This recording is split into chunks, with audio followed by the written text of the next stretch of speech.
Bismillahirrahmanirrahim. Assalamualaikum warahmatullahi wabarakatuh. Alhamdulillahirabbil alamin. Wa bihi nasta'inu ala umuri waddin. Asyhadu an la ilaha illallah wa la syarika lahu wa asyhadu anna Muhammadan abduhu wa rasuluh. Allahumma shalli ala Muhammad wa ala Muhammad. Terima kasih pada Bapak Dr. Ibtul Mutahar, Pak Kiai, dan juga Bapak Ibu sekalian di IAIN Salatiga. Bahagia sekali siang ini saya diperkenankan untuk sekedar berbagi, sharing apa-apa yang mungkin pernah kami lakukan di apa yang mirip ya. Di tempat kami namanya sekarang itu prodinya PIIH, Perekonomian Islam dan Industri Halal. Nah, ini semakin apa ya, semakin tidak hanya lintas disiplin tapi transdisiplin. Karena apa namanya, itu didukung oleh beberapa fakultas di tempat kami. Jadi kebetulan saya home base-nya di sekolah pasca sarjana itu lintas disiplin. Jadi, itu didukung oleh setidaknya seperti fakultas ekonomi jelas, kemudian ada lagi fakultas ilmu budaya, kemudian sospol kalau yang social science, kemudian kalau yang natural science juga didukung oleh seperti fakultas peternakan, kemudian teknologi pertanian, kemudian farmasi, kedokteran, sehingga nanti memang arahnya mungkin tadi ya mendekatkan kampus dengan industri ya, industri lapangan pekerjaan atau pengguna usernya. Jadi kampus sebagai apa ya, seperti saya ini bahasa guyonnya kuli pabrik ijazah. Nah ini sehingga nanti produk dari industri pendidikan itu kemudian bisa ya lebih kan tadi merdeka belajar, maksudnya mungkin lebih applied gitu ya, tidak hanya mengawal-awal, tidak hanya pada pembuktian teori-teori tapi juga lebih aplikatif. Nah memang di tempat jadi ada itu tadi, jadi ada dua itu. Nah ini saya akan share mengenai beberapa penelitian. Kalau saya sendiri mungkin memang seperti yang dikatakan Pak Dr. Miftol tadi, soalnya basic saya ekonomi ya. Ekonomi dan ekonomi konvensional atau kapitalis. Nah, satunya dulu waktu saya kuliah itu belum ada sepertinya ekonomi syariah seperti sekarang. Ini mohon bisa share screen.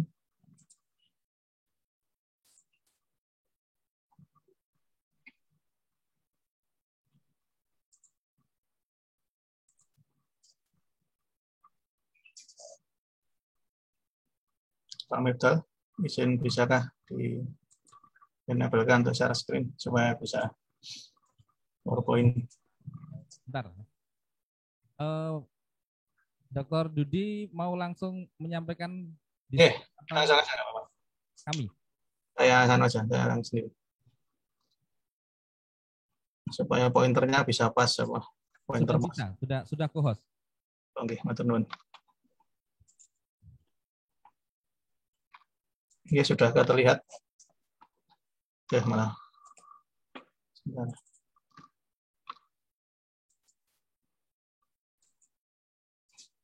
Apakah sudah bisa dilihat, Bapak Ibu sekalian? Sudah jelas. Oke, teman. Oke, ini sepintas profil saya. Mungkin kalau yang akhir-akhir ini saya karena pandemi COVID itu banyak beberapa materi kuliah yang bentuknya video itu saya share di YouTube ya. YouTube-nya juga baru setahun kok bikinnya. Kemudian kalau yang kaitannya dengan infografis lebih banyak saya share di IG. Karena sebenarnya kan saya termasuk generasi kolonial sehingga ya tidak terlalu senang model IG karena nggak bisa perang foto ya kalau IG, kalau FB kan bisa. Nah, tapi ini lebih untuk yang share-share seperti itu. Monggo nanti bisa dilihat kalau memang. Nah ini sebetulnya saya kalau mau jujur ya belajar ekonomi Islam lebih banyak otodidak dibanding pendidikan formal. Jadi 3 ijazah saya tidak satu pun yang ekonomi Islam. Jadi saya lebih ke dulu namanya ISP, ilmu ekonomi studi pembangunan. Tapi kalau sekarang di tempat kami diganti IE, tinggal ilmu ekonomi saja, jadi nanti luas cakupannya. Nah sehingga tadi memang kemudian saya banyak berkiprah juga di menjadi konsultan pemerintahan ya seperti Bappenas, Bapeda itu. Jadi memang di background saya memang ekonomi pembangunan. Mungkin dulu skripsi saya tentang kemiskinan ya, saya jadi full kuantitatif dari S1 S2 S3 itu murni kuantitatif. Jadi nanti mungkin monggo kita bisa saling sharing. Nah, S1 itu dulu mengenai tentang kemiskinan ya, jadi menghitung perubahan kesejahteraan gitu. Jadi menggunakan data Susenas ya, menggunakan regresi apa ya, multiple equation apa seemingly unrelated regression, jadi 10 persamaan yang dirun sekali. Jadi itu dulu, kemudian S2 dulu tentang perbankan syariah, melihat faktor yang mempengaruhi apa namanya demand dan supply dari financing atau pembiayaan. Jadi pembiayaan itu kemarin ada 4. Jadi tahun itu tahun 2006 ya, statistik perbankan syariah masih mungkin tidak sekomplit sekarang datanya. Jadi dulu itu yang kita share itu tentang mudharabah dan musyarakah, murabahah, satu lagi adalah istisna atau ijarah lupa saya. Nah itu, jadi yang kaitannya dengan syariah. Kemudian untuk disertasi juga saya international trade ya. Internasional sebenarnya tidak terlalu langsung berkaitan dengan Islam economics, tapi memang apa namanya penelitian di tempat kita ada di Middle East and North Africa, di Timur Tengah loh gampangannya. Apa ya, pola perdagangan, patternnya di sana seperti apa, melihat apa efektif tidaknya regional trade agreement, dan kemudian melihat apa ya pengaruh demokrasi. Nah oke, langsung aja saya masuk ke apa diskusi kita sebagai pemantik nanti. Saya harapkan ini hanya sebagai pemantik saja, nanti monggo. Jadi memang di tempat kami itu apa ya, karena apa yang menginisiasi prodi dulu itu kebanyakan orang ekonomi, maka suasananya itu memang masih terbawa suasana model di apa disiplin ilmu ekonomi. Nah, kalau kita lihat ya ilmu itu sebaiknya untuk amal ya, untuk amal. Jadi tetapi pada kenyataannya kalau kita sering terbentur antara apa ya, saya merasakan sendiri ya, ketika kita belajar apa ya riset untuk yang scientific research ya, scientific research itu yang mungkin yang akan kita lakukan ini untuk tesis, untuk disertasi, untuk skripsi, itu nanti mungkin penekanannya agak apa namanya agak berbenturan dengan ya tidak berbenturan, cuma apa agak beda penekanan. Applied research ya, applied research itu yang ketika saya jadi riset-riset yang untuk policy ya, kebijakan. Jadi seperti misalnya Bapeda punya permasalahan seperti ini, kemudian bagaimana kita memecahkan dengan data sekunder, kemudian buat policy riset itu. Nah, seperti itu, kemudian bagaimana implikasinya. Nah, ini nuansanya memang agak berbeda penekanannya. Jadi kalau yang applied riset tadi itu ya sudah, pokoknya yang penting saya ada permasalahan seperti ini, silahkan buat atau KAK. Nah, kemudian kita menjabarkan dengan bagaimana menggunakan riset yang bisa menjawab permasalahan tersebut. Nah, tidak terlalu apa ya, tidak terlalu segala macam teori itu ya yang ya digunakan, tapi itu bukan jadi penekanan utama. Nah, sebaliknya kemudian kalau di kampus itu misalkan sering kita dimulai dari riset gap gitu ya. Jadi misalkan kalau yang sering di tempat kami itu kalau misalkan yang karena ada yang magister itu yang apa tidak semuanya dosen anunya, mahasiswanya ada di tempat kami namanya magister ekonomi pembangunan, itu memang mayoritas mahasiswanya itu dari apa ya ASN Pemda gitu. Nah sehingga kemudian ketika membuat latar belakang masalah itu semuanya data. Nah, ini kadang-kadang sama kemudian dosennya atau kemudian diketawakan itu apa ya? Kayak Pemda aja, memang dari Pemda. Nah seperti itu. Jadi kan memang agak beda penekanan. Tapi sesungguhnya itu mestinya harus disinkronkan ya, tidak kemudian dikotomikan menjadi sesuatu yang terpisah. Jadi harapannya riset itu bisa menjembatani ilmu dan amal gitulah kira-kira. Sehingga apa ya itu nanti bisa menjadi semacam kayak akumulator ya, pengakumulasi gitu. Itu harapannya. Nah kemudian memang kira sekarang ini riset ya untuk kebijakan itu saya kira untuk monodisiplin menjadi ya tidak mudah, karena memang sesuai dengan apa ya tantangan zaman ya, apalagi era disrupsi, era digital 4 ini, kemudian sekat-sekat yang dulu itu apa ya tegas itu menjadi tidak tegas lagi gitu, sehingga kemudian butuh apa ya butuh keilmuan yang lebih luas itu dari sekedar monodisiplin. Artinya mungkin permasalahan kalau diselesaikan dengan satu disiplin ilmu bisa, sekarang mungkin menjadi tidak cukup gitu. Sehingga sebaiknya itu memang multidisiplin atau multi metode kalau nanti metodenya. Jadi contohnya gini, misalkan ya dulu contoh saja yang kalau dulu sebelum era 4 ini internet, dulu anggap saja yang namanya pasar dari apa namanya pasar dari kamera laptop dengan ponsel itu kan beda ya, pasarnya beda. Nah, tapi sekarang kemudian menjadi tidak jelas karena apa namanya itu ya ponsel ada kameranya ya, sekarang smartphone bisa jadi kalau dulu jadi bisa misalkan kalau dulu ya sudah misalkan merek-merek tertentu ya seperti Acer gitu ya dulu sudah membuat laptop dan PC saja, kemudian kalau yang handphone dulu ada Nokia, ada apa Samsung belum ada dulu ya sepertinya, jadi apa dulu Siemens, kemudian apalagi kemudian yang selain itu untuk kamera nanti ada Sony, Nikon lah, kemudian sekarang sudah menjadi menjadi batasnya tidak jelas lagi, sehingga kemudian itu menjadi tidak mudah karena pasar apa ya mungkin tidak cukup apa ya misalkan ilmu ekonomi saja, karena nanti beda karakter, beda psikologi konsumennya juga beda nanti. Nah, terus mungkin kelembagaannya beda. Nah, ini seperti inilah contoh gampangnya, sehingga kemudian menjadi multidisiplin ya, saya kira menjadi itu penting sekali.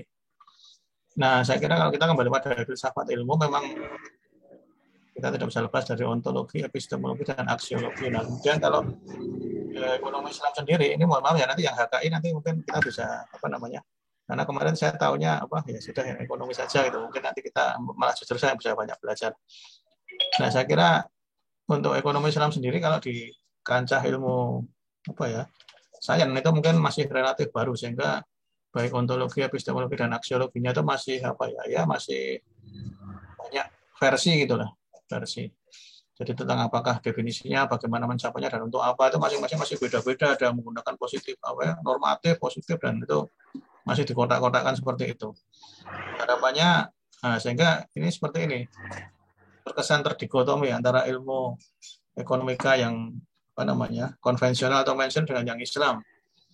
Itu seolah-olah ranahnya kalau ekonomika itu yang kauniyah saja. Kauniyah itu yang ilmu yang tersirat ya, tidak tersurat. Jadi yang dari riset itu. Nah, sedangkan ekonomika Islam dari kauniyah saja. Jadi seolah-olah seperti itu. Nah, mestinya nggak seperti itu. Memang tidak diekspresikan, tapi praktek kalau saya mau melihat apa ya, para peneliti, mahasiswa yang lomba karya ilmiah itu seolah-olah masih seperti ini kenyataannya. Kalau ekonomika itu positif, ini normatif. Positif itu indrawi ya, kemudian ekonomika deduktif, satunya induktif. Nah, ini seolah-olah apa ya, seperti terkotak-kotak. Mestinya jangan seperti ini. Karena yang namanya ayat tidak semua keilmuan dalam Islam juga hukumnya ya kauliyah, tetapi kalau bahasanya sainsnya, misalkan ambil contoh riba itu nggak boleh. Nah, jelas dilarang. Tetapi bahwa kemudian yang dimaksud riba sekarang untuk yang sekarang ini transaksi atau produk mana saja yang masuk riba lah, ini kan tidak semata-mata mungkin bisa dijawab dengan kauliyah saja, tapi harus mungkin perlu ada riset segala macam. Dan kemudian untuk melihat seperti apa itu, misalkan anggaplah ini produk sekarang ya e-wallet itu. Nah, ini seperti apa? Ini lebih di apa namanya analogikan sebagai crowdfunding yang kemudian menghimpun dana sebanyak-banyaknya tertahan, atau sekedar solve atau pertukaran bentuk alat tukar saja yang tadinya dalam bentuk alat tukar berupa kertas dan semua digit. Nah, seperti ini saya kira perlu sesuatu yang kauniyah juga, yang sifatnya tidak tersurat itu. Karena mungkin ya kalau belajar fikih klasik ya tidak akan muncul ya apa e-wallet. Mungkin apa e-wallet bank itu nggak ada juga bank. Nah, seperti apa bank itu kan juga macam-macam juga, ada yang bank konvensional, bank syariah, nanti ada power bank, bank toyib, dan seterusnya itu kan bank sampah lah. Oke, saya lanjutkan. Kemudian harus karena itu maksudnya gini. Jadi kalau misalkan di tempat kami kalau ada ekonomi mikro nanti ada mikro syariah, ekonomi makro syariah, nanti ekonomi transportasi syariah. Nah, itu kan kalau apakah seperti itu? Terus kemudian apakah harus beda? Yang syariah ekonomi Islam itu harus betul-betul beda 100% dengan yang konvensional. Nah, ini kadang-kadang yang tidak produktif seperti ini. Oleh karena itu di tempat kami di UGM memang pengembangan ekonomi Islam difokuskan di pasca sarjana, hanya S2 dan S3. Kalau di S1 itu memang kami hanya saja di Fakultas Ekonomi dan Bisnis hanya konsentrasi aja di setiap prodi akuntansi manajemen ilmu ekonomi itu nanti ada konsentrasinya adalah salah satunya yang ekonomi Islam. Nah itu karena tadi kalau dipaksakan harus paralel, terus terang saya punya pengalaman dulu diminta di diploma saja hanya 110 ya waktu itu. S1 itu 144 ya, saya nggak ada berkurang atau enggak. Dan banyak praktikum aja kalau disuruh model yang paralel kayak gini bingung juga. Akhirnya dibikin konsentrasinya itu dulu sempat jalan setahun itu bisnis, karena bisnis itu asumsinya yang abu-abu, ada ilmu ekonomi, ada akuntansi, ada manajemen, dari satu bisnis. Karena bingung mau di siapa mata kuliahnya. Karena ya tidak harus beda. Apakah yang ada dalam ekonomi konvensional itu semuanya salah? Ya namanya teori itu kan tergantung asumsinya atau aksiomanya. Jadi asumsinya homo economicus, yang dia adalah orang yang greedy, self interest, individualism. Jadi orang yang apa namanya, yang pokoknya individualis ya, mementingkan diri sendiri dan rakus itu semuanya. Itu asumsi dari semua yang ada mazhab neoklasik kalau di Wal Masrib. Ya, kemudian menghasilkan teori ya itu karena asumsinya seperti itu ya. Ya sudah, kalau memang asumsinya nggak cocok ya jangan dipakai untuk mengambil kebijakan gitu aja toh. Artinya kan ya namanya teori itu mesti tidak akan mungkin realistis karena itu adalah penyederhanaan sebuah perilaku yang sangat kompleks teman. Dan di tempat kami namanya ceteris paribus, asumsinya yang lain tetap. Nah seperti ini. Nah kemudian kalau dibikin paralel, nah repot juga. Ekonomi mikro Islam itu siapa? 14 mata pertemuan. Kalau memang harus beda, nah ini isinya jangan-jangan yang bedanya cuma 2 pertemuan. Ekonomi transportasi Islam, nanti jalannya di sebelah kanan, jangan di sebelah kiri, itu nggak syariah, sebelah kanan. Terus nanti apa nanti terus dicari-cari itu, akuntansi syariah, nanti asetnya di kanan, karena pakai huruf hijaiyah, dan di kiri. Nah itu bisa jadi seperti itu kalau dipaksakan nanti jadi terus seperti mengada-ada.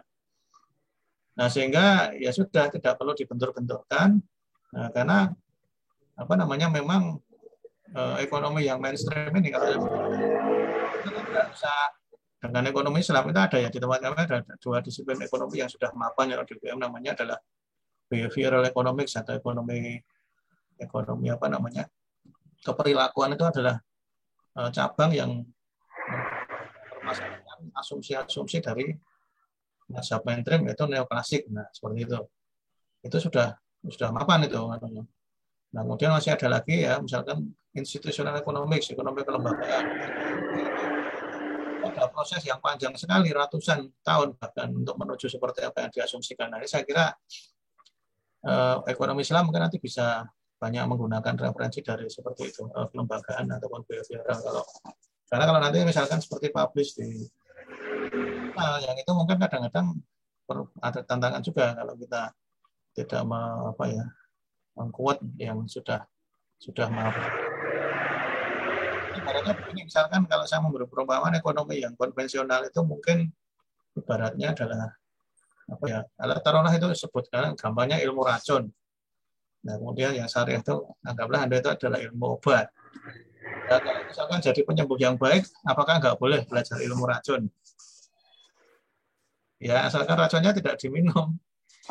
Boleh belajar ilmu racun untuk memperkaya ilmu pengobatan, jadi sehingga tahu racun-racun mana saja yang racun yang kelihatan ya enggak segala macam ini ya ini saya kira mungkin bisa saling melengkapi. Menurut saya hubungannya itu adalah sesuatu yang komplementer bukan substitusi. Bahwasanya nanti iya asumsi-asumsinya itu beda. Nah kemudian kalau di riset dalam ekonomi Islam itu nanti ada 3 setidaknya riset dengan landasan teori ekonomi Islam. Nah sekarang masa kontemporer sudah mulai banyak ya nanti tokoh-tokoh ekonomi Islam yang lulusan Barat Amerika yang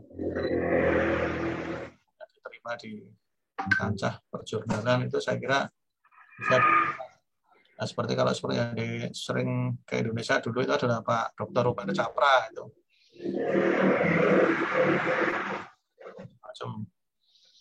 Nah, kemudian ada yang riset lembaga dengan sistem yang Islami, misalkan yang diteliti BMT atau mungkin nanti Bank Syariah atau institusi siswa nanti, atau riset pada masyarakat Muslim ya. Nanti monggo riset di antren atau bisa cakupan risetnya. Nah, kemudian ini salah satu scope atau framework-nya ya, ini ada yang pertama ini adalah posisi ini dikutip dari bukunya Umair Capra, ada salah satu bukunya. Nah, ini yang awal pertanyaan proposition of the ideal behavior and the impact of possible hasil ekonomi. Jadi ini perilaku yang ideal seperti apa? Ini biasanya digali dari ilmu Islam. Misalkan ini, riba itu nggak boleh, dilarang. Ya, besar sekali, bahkan hukumnya kalau di dalam Al-Quran itu jelas, ulaika ashabun nar hum fiha khalidun, jelasnya. Nah, mungkin lebih jelas dari zina dalam Al-Quran. Nah, kemudian yang kotak kedua ini bagaimana mengevaluasi. Tapi kenyataannya kok bisa ya riba itu malah menjadi sesuatu yang budaya gitu. Nah, kemudian di kotak sebenarnya dibandingkan apa yang salah itu. Kok bisa ini sesuatu yang dilarang tapi kok malah justru yang paling yang paling dahsyat itu lah. Kemudian bagaimana formulation dan strategi. Sehingga gimana kemudian strateginya, bagaimana kita mengeliminir riba ini, misalkan contohnya. Jadi bukan kemudian gini ya, jadi saya kira ini frame yang bagus ya. Sehingga nanti kalau dengan frame ini contohnya itu semua akan menjadi solusi. Jadi tidak kemudian kita kalau menggunakan yang metode hipotesis itu misalnya yang contoh deduktif apa itu nanti kita sedikit singgung, itu nanti terus seolah riba itu nggak boleh, tapi kenyataannya ketika disurvei loh, kok ternyata malah sangat-sangat merakyat masyarakat, itu yang salah apa? Nah, saya kira tidak produktif kalau seperti ini modelnya. Mungkin disalah apa? Masa ya ini sudah Al-Quran tuh nggak mungkin salah, nggak saling menyalahkan gitu. Nah, kalau yang terjadi seperti itu, kalau dulu zaman saya masih masih dulu kuliah S1, masih tahun era 2010 itu masih seperti itu. Jadi kemudian Al-Quran itu kemudian diteliti, ketika menjumpai kenyataan bahwa tidak sesuai dengan apa yang diharapkan dalam hukum itu, kemudian terus malah mencari kambing hitam. Dan ini harapannya di zaman sekarang jangan lagi seperti itu. Karena sekarang ini ya sudah, nanti apa misalkan. Nah, kita tahu ya, riba itu ancamannya luar biasa ya, bahkan diperangi Allah dan Rasulnya itu ada 4 fase penurunan ya, yang itu Tapi kok kenapa orang yang kaya itu adalah orang yang bisnisnya riba itu kan? Nah, kenapa enggak yang kaya itu orang yang jualan habatus sauda, madu, yang itu barangnya adalah barangnya halal dan thayyib itu kan? Sekarang kita lihat orang terkaya di Indonesia aja bisnisnya apa? Kan bisnis candu kan, bisnis rokok, riba dan seterusnya. Lalu mengapa bisa seperti ini? Nah, makanya dengan riset hal seperti ini bisa menjadi kemudian dicari pendekatannya seperti apa, pendekatan budayanya. Oh, ternyata mungkin bagaimana mengurangi riba ya. Mungkin saya kira kalau memberangus itu mungkin akan susah ya. Karena setidaknya meminimumkan itu barangkali tidak cocok dengan pendekatan struktural, lebih cocok dengan kultural, jadi budaya. Jadi caranya Gombosi adalah faktor-faktor yang menyebabkan riba itu misalnya apa? Israf, jangan israf. Bikin framing bahwa lifestyle yang bagus itu ya yang seperti Rasulullah, yang zuhud misalkan. Kaya, tapi dia hidupnya mungkin asetnya ratusan miliar, tapi nggak perlulah naik mobil mewah, yang udah naik mobil biasa saja. Banyak aset-aset amal seperti itu mestinya mungkin ya. Nah, saya kira mungkin dengan seperti ini, dengan menggiatkan riset yang seperti ini, saya kira itu akan menjadi sebuah solusi ya. Misalkan seperti kalau Waris kok gimana tidak sesuai, orang Indonesia itu bagi warisnya misalnya, saya nggak tahu ya. Nah, barangkali dengan riset-riset yang produktif tadi tidak membenturkan antara yang itu, nanti akan tercapai solusi ya, sehingga dakwah menjadi lebih bagus itu nanti ya. Nah, ini kita bicara metode itu, kalau berdasarkan Burrell Morgan 79 sudah usia saya. Ini baru lahir 179. Nah, ini paradigma penelitian itu dibagi menjadi 4 ini ya. Sumbunya ini adalah yang ini, kalau kita tarik sumbu ini kan garis ini, yang kiri subjektif, yang kanan adalah objektif. Kalau subjektif maksudnya peneliti subjektif itu melakukan intervensi terhadap hasil, interpretasi ya, interpretivis itu ya. Nah, kalau itu kan kita menyimpulkan. Tetapi kalau objektif itu nanti objeknya yang menyimpulkan sendiri. Biasanya dengan alat analisis ada. Nah, ini biasanya nanti kuantitatif biasanya. Kalau objektif itu kuantitatif, kalau subjektif itu nanti kualitatif. Kalau kualitatif itu kan susah ya, alat kemudian disuruh menyimpulkan ya, secanggih apapun ya. Mungkin seperti sekarang ada in vivo atau apa itu. Nah, itu mungkin nggak gampang juga kemudian menyimpulkan ya. Karena datanya kualitatif, bukan angka. Kalau yang itu bukan angka. Nah, kemudian bawah yang atas itu radical change, nah, bawah itu regulation. Radical change itu adalah sesuatu yang frontal, perubahan.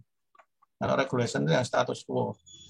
Jadi misalkan seperti apa ya, kalau di dalam teori ekonomi konvensional, saya contohkan di tempat kami itu, misalkan orang investasi itu adalah berbanding terbalik terhadap tingkat suku bunga, itu yang mainstream.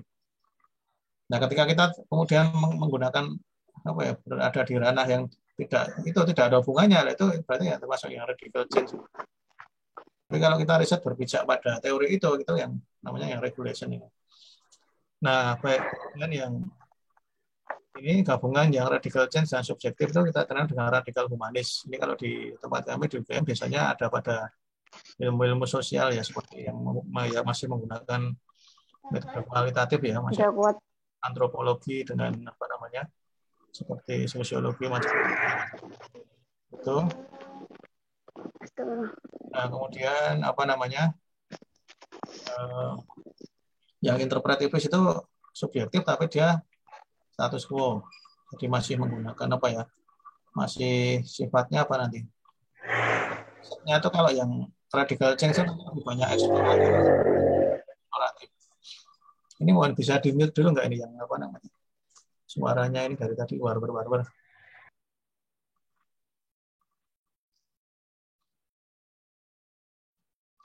Oke, lanjut ya. Jadi ini ya subjektif. Yang atas ini nanti cenderung risetnya eksploratory, yang bawah konfirmatori. Konfirmatori itu nanti sudah ada landasan teori sebelumnya, udah tinggal kita konfirmasi. Nah, yang kiri ini cenderung kualitatif, ini yang kanan kuantitatif. Nah, kalau di ranah ekonomi, yang fakultas ekonomi itu hampir kebanyakan yang fungsionalis ini, jadi kuantitatif dan itu konfirmatori. Nah, ini apa namanya, yang radikal strukturalis ini ada pada ranah objektif, tapi dia menggunakan apa namanya radical change yang frontal. Nah, saya kira kalau di apa ya, pada umumnya kalau di riset yang saintifik yang saya tahu itu lebih di ranah yang bawah ini kalau mau aman gitu. Misalkan kalau tesis pengen cepat lulus itu ya biasanya cenderung cari yang aman ini, yang regulation ini, baik yang interpretivis maupun fungsionalis ya. Nah, misalkan kalau di publikasi ilmiah pun nanti mungkin saya kira lebih mungkin peluang untuk masuk lebih mudah yang ini, kalau yang ini agak melawan arus lah. Nah, kemudian ya itu tadi kalau kita lihat dari pendekatan berpikir ada yang deduktif, ada yang induktif. Kalau deduktif itu dari umum ke khusus, kalau yang induktif dari khusus ke umum. Umum ke khusus itu biasanya sudah ada landasan teorinya dulu, tadi kan ada. Jadi kalau deduktif itu yang kanan itu sudah ada landasan teori atau paradigmanya, kemudian prediksi ada, hipotesisnya nanti baru kemudian observasi atau eksperimen. Jadi contohnya misalkan, ya tadi misalkan, kita meneliti investasi, jadi contoh yang konvensional tadi. Investasi dipengaruhi oleh tingkat suku bunga. Nah, kita pakai teori itu, kemudian kita melakukan eksekusi di responden misalkan. Menggunakan alat, kalau kuantitatif misalnya menggunakan regresi. Nah, ini contoh yang deduktif ya pendekatannya. Nah, kalau induktif sebaliknya dari fakta-fakta yang ada di lapangan itu digeneralisasi, ditemukan itu nanti untuk menjadi apa namanya sebuah paradigma atau teori. Nah, ini biasanya kualitatif seperti ini. Nah, metodenya salah satunya yang saya adalah grounded teori misalkan. Nah, kalau yang ini cenderung konfirmatori. Konfirmatori ini eksploratory. Nah, mengeksplorasi. Nah, saya kira dua cara ini harus jalan semua, karena kalau seperti di ekonomi yang jalan timpang, ya bisa dibilang hampir semuanya yang ini deduktif itu perkembangan ilmunya nggak akan cepat gitu. Karena orang hanya replikasi saja, hanya konfirmatori saja dari disiplin teori yang sudah ada seperti ini, kemudian seperti ini hasilnya ini tidak ngano. Harus ada yang seperti ini, induktif. Nah, kemudian ini ya tadi sudah saya sampaikan ada exploratory tadi. Jadi kalau yang ini cenderung apa namanya? Exploratory yang apa tadi? Yang induktif, yang deduktif, yang ini yang deduktif konfirmatori, yang induktif eksploratory. Ada hipotesisnya. Jadi nanti kalau ada hipotesisnya itu. Tujuan penelitian didasarkan pada hipotesis. Nah, ini contoh yang menggunakan deduktif atau menggunakan pendekatannya konfirmatori. Nah, kalau yang induktif justru sebaliknya untuk mengembangkan hipotesis. Nah, kemudian kalau risetnya sendiri ada yang eksperimental, ada yang desain ex post facto ya. Kalau eksperimental itu kita bisa mengkondisikan, kalau yang desain ex post facto itu ya sudah biarkan responden apa adanya. Kalau eksperimental itu contohnya seperti ini, misalkan kita ingin mengetahui willingness to pay terhadap makanan halal dan haram, kan? Nah, nanti si responden dikondisikan, dikasih duit, saya kasih duit ini, entah itu duit beneran, entah itu duit mainan. Kalau punya duit segini, nanti kira-kira pengen beli barang apa berapa, misalnya dikasih beberapa pilihan barang, satu misalkan pilihan ini barang ini A halal, B subhat, C haram, dan nanti dia akan membeli berapa. Nanti sudah ada seperti manual petunjuknya gitu. Nah, ini contoh yang eksperimental. Ini biasanya lebih mahal menggali datanya seperti ini, bisa seperti ini. Itu kalau sekarang biasanya pakai lab itu ya, nanti ada softwarenya itu. Bisa agak lama. Nah, kalau untuk datanya sendiri ada data kuantitatif dan kualitatif. Mudahnya kalau kuantitatif itu datanya angka, kualitatif bukan angka. Kualitatif itu bisa dalam bentuk manuskrip ya, tulisan, bisa dalam bentuk gambar atau gambar bergerak, video, suara ini. Nah, untuk skala ukur nanti ada nominal, ordinal, interval, rasio. Nah, skala ukur yang benar-benar kuantitatif yang rasio. Kalau yang tiga ini adalah yang kualitatif yang dikuantitatifkan. Untuk pengumpulan data bisa primer, bisa sekunder. Primer itu artinya peneliti mengkolek atau menggali data sendiri. Yang sekunder berarti sudah memanfaatkan data dari pihak lain. Baik itu data yang berupa studi literatur ataupun data-data yang dikeluarkan oleh lembaga penyedia data seperti BPS ya, atau Bank Indonesia. Nah, dari sisi waktu ada cross section, itu datanya banyak waktu banyak tempat, time series satu tempat banyak waktu, panel banyak tempat banyak waktu.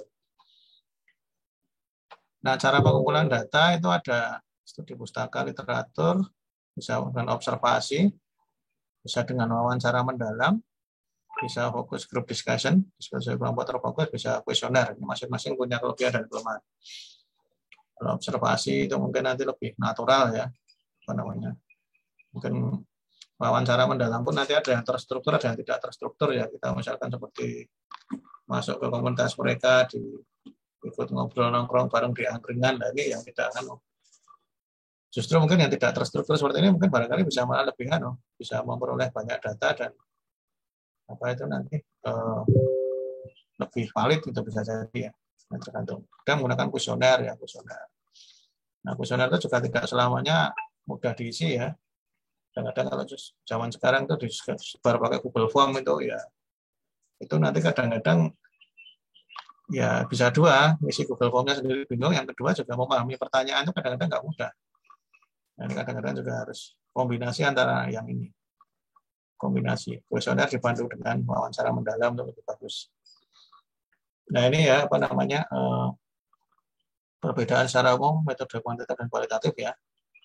Kalau common purpose-nya tujuan utamanya adalah Kuantitatif the test hypothesis ya tadi sudah ada hipotesisnya. Kalau kualitatif nggak discover idea, use exploratory research saya katakan. Approach-nya kalau kuantitatif menggunakan measure and test, makanya tadi objektif, ada alat analisisnya. Oh ini uji, kalau statistik nanti menggunakan apa? Misalkan uji beda dua rata-rata, paired sample test atau independent sample test, menggunakan analisis varian atau menggunakan regresi yang seperti apa ini. Jadi sudah ada alat ukur yang jelas sehingga nanti objektif. Jadi peneliti itu tidak menginterpretasikan sendiri. Jadi yang menginterpretasikan adalah alat analisis tadi, tesnya tadi, dan data yang ada di responden. Nah kalau yang kualitatif, observe or interpret. Jadi kita mengobservasi dan menginterpretasikan. Jadi saya kira sulit ya sekarang alat kok otomatis menginterpretasikan data kualitatif itu tidak semudah kuantitatif. Kemudian independensi peneliti, kalau yang kuantitatif independen ya. Nah tadi researcher uninvolved observer. Jadi result objektif. Sudah datanya nanti ditabulasi, diolah dengan software gitu. Kalau ini nggak bisa, kualitatif harus subjektif ini. Sampelnya kalau di kuantitatif biasanya lebih banyak, lebih bagus ya, menggunakan large sample untuk produce generalized result, terutama kalau yang menggunakan tujuannya generalisasi. Itu kalau berbicara pada central limit theorem itu bisa semakin banyak sampel itu nanti harapannya perilakunya semakin mendekati populasi. Kalau kualitatif nggak perlu, bahkan kalau perlu hanya 1 atau 2 responden, kalau itu sudah representatif itu oke itu ya. Nah, most observation, descriptive, dan causal research ya. Jadi menggunakan sebab akibat ya. Jadi biasanya kan sudah ada hipotesis apakah ini berpengaruh terhadap ini.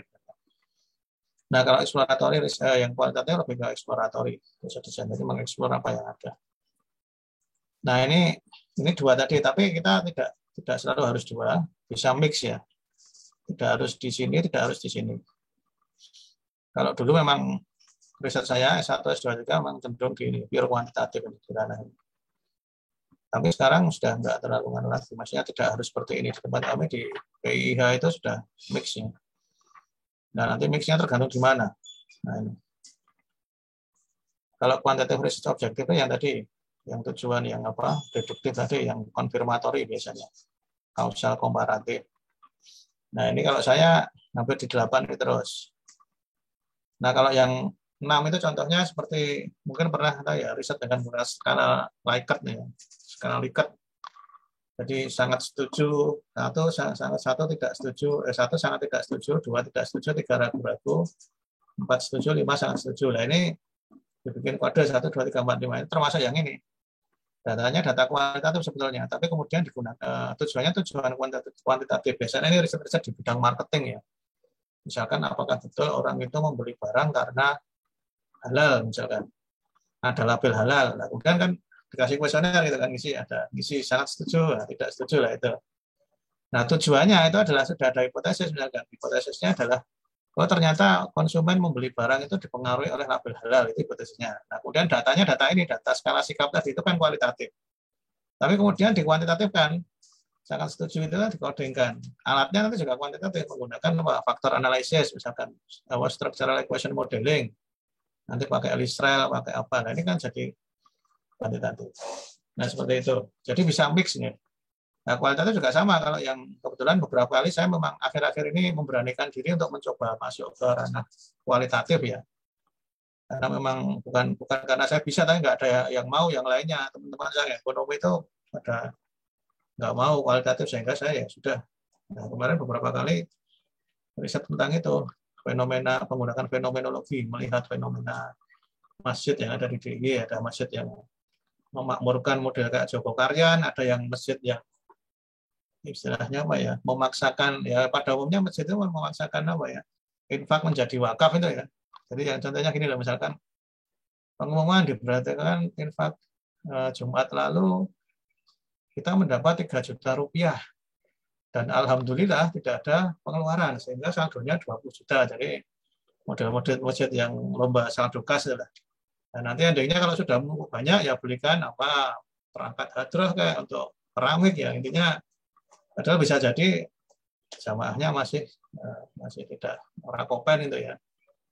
Ada Pak teman, jadi bahkan saya pernah jadi takmir tuh, uang infak untuk apa ya, jamaah itu konsumsi diprotes pernah. Jadi infak nggak boleh untuk konsumsi. Ya. Operasional perawatan bayar listrik itu aja. Pokoknya untuk perawatan udah seperti itu. Jadi kita pakai fenomenologi. Terus sampelnya hanya 5 masjid. Karena hanya ada 5 fenomena itu. Pure. Nah, ada juga di tempat kami kemarin yang menggunakan ini. Tujuannya kualitatif, datanya kuantitatif, tapi analisisnya kualitatif. Jadi kalau nggak salah itu dosen mana ya, UNES. Jadi meneliti laporan keuangan, tujuannya itu eksploratori, melihat laporan keuangan, eksploratif itu. Datanya kuantitatif, data laporan keuangan. Nanti ada macam-macam return on asset-nya berapa, return on equity-nya berapa, macam-macam itu. Nah, tapi dianalisis dengan semiotik. Atau misalkan kayak itu wajar tanpa pengecualian, dari semiotik dengan kata-kata. Nah, ini contoh seperti mix juga. Jadi dia tujuannya kualitatif, datanya kuantitatif, alat analisisnya kualitatif. Nah, monggo ini saya kira mungkin kita era sekarang jangan, kalau bisa tidak mendikotomikan ya, kuantitatif saja. Kalau di tempat kami, kalau di S2 juga nanti kalau perlu pembimbingnya 2. Karena bisa 1, bisa 2, atau tidak harus 2. Kalau misalkan mix method nanti ya dicarikan yang misalkan satunya dia lebih ke cenderung kuantitatif, satunya tujuan 1 kuantitatif, tujuan 2 kualitatif, nanti bisa dengan 2 dosen. Atau dari sisi mahasiswanya juga nanti disiplin ilmunya itu bisa mix, nanti satunya dari halal lidzatihi, nanti dicarikan dosen teknologi pertanian yang tahu tentang pangan, yang karena satunya transaksinya carikan yang ekonomi Islam misalnya, sehingga ini bisa memungkinkan. Jadi saran-saran teman-teman jangan terus dikotomikan. Jadi kualitatif dan kuantitatif itu tidak untuk diperbandingkan ya. Jadi kalau kita membandingkan mana yang lebih bagus, menurut saya tidak bijaksana. Karena beda. Kalau kuantitatif itu cenderung dia general. Kulit-kulitnya saja tapi bisa menarik kesimpulan umum. Tapi tidak akan mungkin detail. Kalau kualitatif sebaliknya, tidak akan mungkin digeneralisasi. Tetapi detail apa itu bicara A sampai Z itu bisa fenomenanya tertangkap. Contohnya gini misalkan. Ambil contoh, misalkan kita dapat pekerjaan dari pemerintah misalkan. Kemudian Bappenas ya, suruh ngitung bantuan langsung tunai itu sebaiknya berapa toh? Yang pas itu. Nah, kita dengan metode kuantitatif, dengan berbagai macam pendekatan ya, Williams Stupe macam-macam itu. Dengan teori-teori konsumsi itu dibentuk model ekonometrika, kemudian di run samplingnya random se-Indonesia misalkan, ketemu formulasinya adalah sekian rupiah, misalnya sekian ratus ribu, ketemu angka ini. Nah, tetapi sudah selesai, itu saja kuantitatif. Bagaimana kemudian mendistribusikan, itu sudah tidak bisa menjawab. Yang bagus seperti apa? Karena nanti mungkin beda-beda ya, perilaku orang miskin yang pernah saya jumpai. Dulu saya pernah riset ya tahun 2006, itu di Jawa ya, misalkan ada miskin itu, pulau saya miskin. Bawa kartu miskin itu ya dengan bangga, motornya baru, belangnya yang cerenda itu nggak tahu belang sembilan apa, tapi dia tidak malu itu gitu. Nah, artinya kemudian ketika saya di Sumatera Barat, di beberapa kabupaten di Pariaman itu nggak mau Pak. Kartu miskin waktu itu ya untuk berobat itu. Kalau cuma hanya pilek, batuk aja sudah kita pakai bayar nggak apa-apa, malu lah. Jadi, kalau nanti operasi yang nggak kuat bayar, baru itu keluarkan kartu miskin. Nah, kita pindah interview. Kita itu lebih baik makan sehari 2 kali tapi rantainya keramik daripada sehari 3 kali tapi rantainya nggak keramik. Nah, ini kan sudah bicara culture ya. Ini penelitian kuantitatif sudah nggak bisa menjawab lagi. Harus menggunakan kualitatif yang eksploratif saja. Nah, sehingga ketika membanding-bandingkan kuantitatif dan kualitatif itu menurut saya itu seperti membanding-bandingkan ayah dan ibu. Nah, ayah dan ibu bagus mana ya toh? Susah toh, bagus semua. Ya fungsinya sama-sama untuk bagaimana menjadi orang tua kita. Metode kuantitatif dan kualitatif sama-sama itu sebagai nanti bagaimana mengembangkan ilmu pengetahuan, bagaimana membuat kebijakan yang benar, itu tujuannya itu hanya caranya beda mungkin. Seperti ayah dan ibu, ayah dengan segala kekuatan fisiknya barangkali lebih pas ya mencari nafkah di luar. Nah, ibu dengan ketelatenannya tetapi tidak terlalu kuat secara fisik itu mungkin lebih fokus. Monggo ini pembagian. Jadi seperti itu juga. Jadi mestinya sebuah permasalahan diselesaikan secara kualitatif dan kuantitatif itu akan lebih bagus. Sehingga kalau di tempat kami di yang S3 itu kan memang biasanya seperti itu, kan pakai model IC itu ya. Biasanya satu disertasi itu nanti 2 atau 3 IC. Nah, nanti IC yang pertama itu nanti dia kualitatif, eksploratif. Nanti yang kedua gabungan seperti itu. Sudah mulai dibudayakan sehingga tidak semuanya. Kalau saya kemarin karena di ekonomi ya masih pure kuantitatif itu. Karena kalau begitu yang mix itu nanti akan kesulitan mencari promotor. Nah ini saya kira yang ada yang kuantitatif itu yang ada deskriptif ya, menggunakan statistik itu, menggunakan mean, median, modus, tendensi sentral, korelasional, ada kausal komparatif menggunakan regresi seperti apa namanya ya, termasuk yang SEM, structural equation modeling, menggunakan regresi dan faktor analisis dan macam-macam ya, ada eksperimental. Nah kalau di mau kelompokkan seperti ini ada statistik. Kalau matematik itu nanti alatnya adalah menggunakan rasio-rasio ya. Nanti ada kita mengenal kalau ada analytical hierarchy proses macam-macam untuk mengambil kebijakan itu. Nah kalau yang statistik nanti dibagi dua, induktif dan deskriptif. Kalau deskriptif itu nanti how to describe data saja, tidak ada hipotesisnya. Dari oh ini rata-rata sekian, standar deviasi sekian, oh ini kemiringannya sekian, kerunsingannya sekian. Nah, sudah seperti gambar. Tapi kalau yang induktif ada hipotesis. Oh diduga misalkan ini label halal berpengaruh terhadap keputusan membeli. Oh diduga nanti bisa menggunakan regresi, bisa menggunakan apa namanya SEM, bisa menggunakan uji beda rata-rata, uji varian dan seterusnya. Nah kualitatif saya kira ini yang ada fenomenologi, grounded teori macam-macam ya. Ini saya kira saya tidak terlalu berpengalaman di sini, hanya beberapa yang.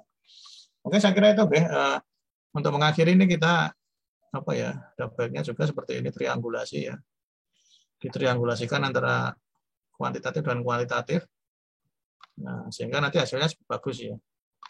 Ini biasanya kalau di tempat kami yang mahasiswa dokter yang disertasi itu memang arahnya banyak seperti ini, jadi mix. Tapi nanti kalau untuk yang master, nah biasanya terbentur itu ya waktu juga. Saya kira mungkin nanti monggo lah bisa di. Tapi prinsipnya itu tadi mungkin sebagai closing ya sudah, itu berbagai ragam metode yang ada itu mungkin sebaiknya tidak perlu kita kotak-kotakkan, tidak perlu satu merasa lebih hebat dari yang lain. Wah, kuantitatif itu raiso ngitung, atau sebaliknya wah nggak detail. Ini sebaiknya jangan. Ya kita saling menghormati lah, saling menghormati. Seperti saya, karena saya dari dulu kuantitatif, ya gampang kuantitatif. Kalau nguji bagi saya terus terang gampang kuantitatif, asal tahu alatnya, nggak tahu teorinya nggak masalah. Bikin pertanyaan-pertanyaan itu gampang. Tapi begitu kualitatif ya nggak bisa saya. Saya kan tidak tidak berkiprah di situ, tidak tahu perkembangan teori risetnya itu, sehingga nanti bagi saya kalau disuruh nguji kualitatif lebih susah karena saya background-nya kuantitatif. Tapi kalau kuantitatif asal kita tahu alatnya seperti ini, dicek cara mengukur benar nggak ini, asumsi-asumsinya terpenuhi nggak ini, dilihat dari tes-tesnya itu sudah ketahuan semua. Ya mungkin ini sekedar romantik diskusi dari saya. Jika ada salahnya mohon maaf.